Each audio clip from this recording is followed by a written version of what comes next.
Linux Mint, a distribution that has quietly been the most recommended starting point for new Linux users for more than a decade, shipped something in its most recent release that, in my honest opinion, closes the last meaningful gap between Linux desktop computing and Windows for a specific and very large category of users. It is not a flashy feature. It does not have a flashy name. It is not going to trend on social media, but it is the kind of feature that, once you understand what it does and why it matters, makes you wonder why it took this long to arrive. And it is the kind of feature that, for many of the people who have been nervous about switching from Windows to Linux, removes the last excuse. I want to walk you through what it is, why it matters, and whether this is the moment you have been waiting for to take Linux seriously as a primary desktop. The feature is called, somewhat unglamorously, Cinnamon Unified Device Management. That is a dense name. Let me translate it into practical terms. It is a central integrated interface for managing the full range of peripherals and hardware devices that users actually use on modern computers. Printers, scanners, cameras, external displays, Bluetooth accessories, USB storage, SD cards, audio devices, and network-attached devices like network printers and NAS drives. All of them. All in one place, with a single, coherent interface that looks and feels like something Apple would ship. This is not, on its face, revolutionary. Windows has had a unified device manager for 20 years. macOS has had one even longer. What is revolutionary in the Linux context is that for most of Linux's desktop history, device management has been scattered across a dozen different configuration tools. Printers were configured in cups, usually through a web interface that looked like it was designed in 1998. Scanners were configured in Sane, through a separate tool. Bluetooth was configured in a third tool, external displays in a fourth, audio in a fifth. Each of these tools worked mostly, but each had its own quirks, its own interface paradigm, and its own documentation. For a new user coming from Windows, the fragmentation was one of the most common complaints. You could get anything to work, but you had to find the right configuration tool first, and nobody told you where to look. Linux Mint's new tool, shipped in their April 2026 release, pulls all of this under a single interface. Plug in a printer, and it shows up in the Devices panel. Pair a Bluetooth headset, and it appears in the same panel with its battery status and audio routing options. Connect an external monitor, and it appears with orientation, scaling, and refresh rate controls. Add a network printer, and it just works, with driver selection handled automatically. Scan a document with a USB scanner, and the scanner appears with a direct scan button and a list of recent scans. This is the kind of thing that Windows users take for granted, because Windows has worked this way since Windows 7. The significance is that Linux has not, until now, worked this way consistently across the spectrum of devices users actually use. Now, the obvious question, why should this be treated as significant? The answer requires understanding what has actually been keeping people on Windows. When surveyed, users who have considered switching to Linux but decided against it most often cite three reasons. The first is specific software that is Windows only, which is a legitimate reason that I have covered in other videos. The second is gaming, which has gotten dramatically better on Linux thanks to Valve's Proton, but is still a mixed bag for specific titles. The third, and this is the one that Linux Mint has just addressed, is device compatibility. Printer drivers, scanner drivers, webcam support, Bluetooth pairing, external display configuration. The ordinary mundane work of having peripherals that actually work without needing to open a terminal. For years, Linux evangelists dismissed the device compatibility complaint as either exaggerated or as evidence that the user needed to try harder. The evangelists were wrong. The complaint was legitimate. Linux hardware support for consumer peripherals was genuinely worse than Windows for most of the 2010s, and while it has improved steadily, the user-facing experience of managing those devices remained fragmented and intimidating. This is the gap Cinnamon Unified Device Management closes. Let me give you a specific example that illustrates what changed. In 2019, I set up a Brother multifunction printer on a Linux Mint machine. The process involved downloading 3 different driver packages from Brother's website, running a shell script that required sudo privileges, configuring cups through a web interface, separately configuring the scanner using a tool called XS Sane, and eventually getting it working after about 90 minutes of effort. This week, I set up a newer Brother multifunction printer on the latest Linux Mint. I plugged in the USB cable. A notification appeared, asking if I wanted to set up the device. I clicked yes. Linux Mint identified the printer, downloaded the drivers automatically, configured the print queue, added the scanner, and presented a summary in the unified device panel. The whole process took less than 2 minutes. It was, in every practical sense, identical to the Windows experience. Better than the Windows experience in some ways, because I did not have to dismiss a half-dozen Brother upsell screens along the way. This is the change that matters. It is not glamorous, it is not revolutionary, It is simply the thing that should have worked all along, now working.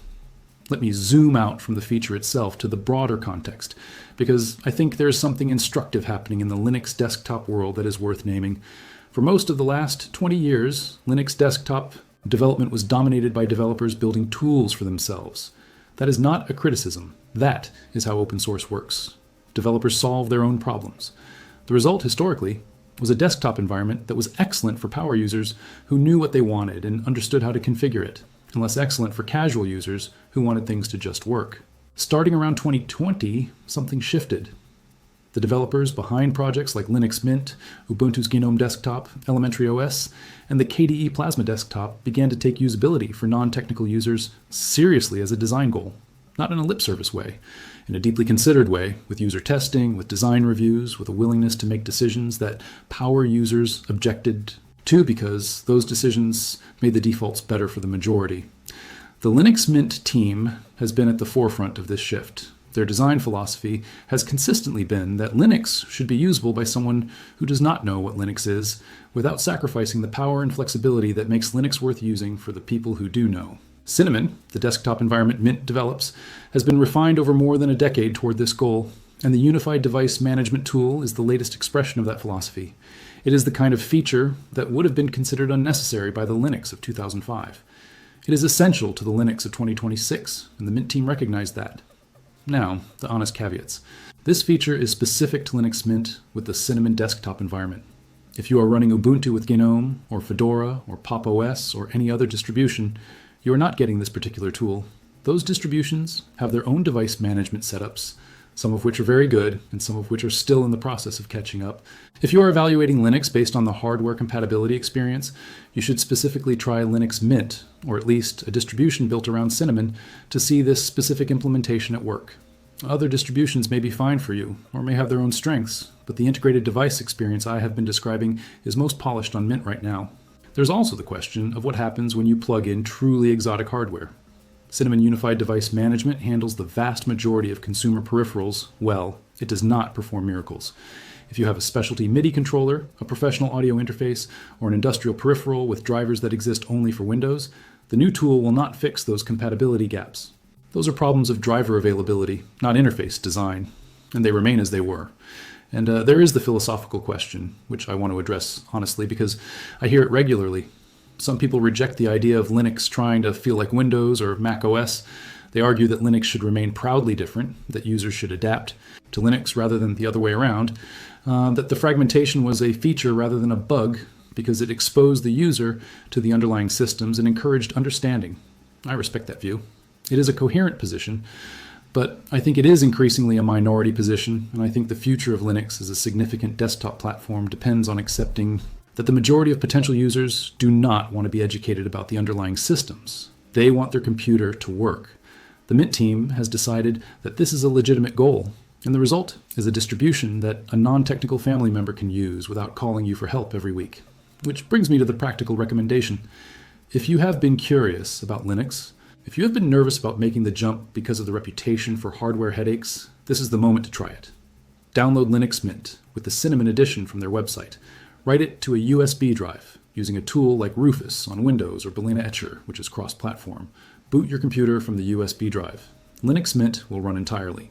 From the USB drive, without touching your Windows installation, letting you try the operating system, plug in your printer, pair your Bluetooth headset, connect your external monitor, see how it feels.